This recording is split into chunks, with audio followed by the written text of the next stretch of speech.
काहे के करे पागल माना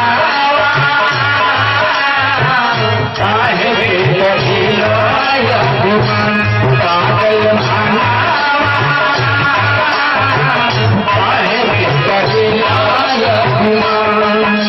कैसे चाहेंगे जी न तेरा एक होगा न मेरा लाख होगा, न तेरा एक होगा न मेरा लाख होगा, न तेरी तारीफ होगी न मेरा मजाक होगा।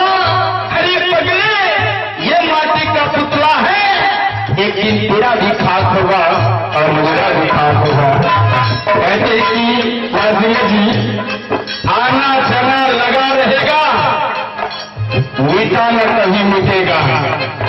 आना जाना लगा रहेगा, मिटा न कभी मिटेगा। क्यों करते हो गुमान इस मट्टी पे, एक दिन ये भी सुंदर तरह जलेगा। इसलिए समझना कहना है माटी के ये अंदर पिछड़ेगा, माटी में दुनिया पैसा धन दौलतिया कोई हमें माटी के अंदर पिछड़ेगा, माटी में दुनिया पैसा माटी के ही अंदर पिछड़ेगा, माटी में दुनिया पैसा धन दौलतिया कभी हमें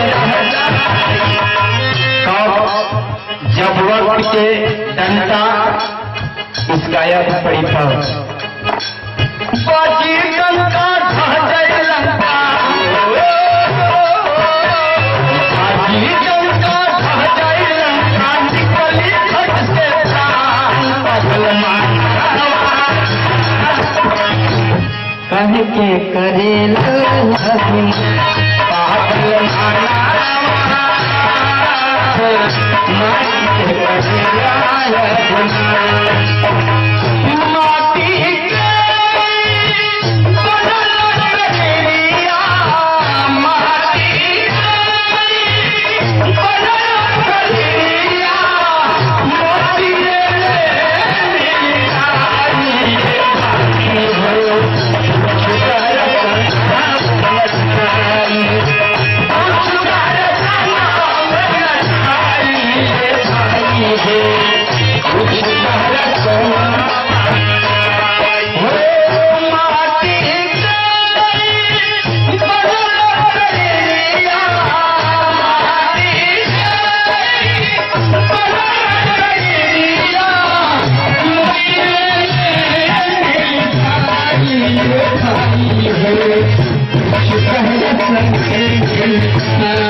Thank you.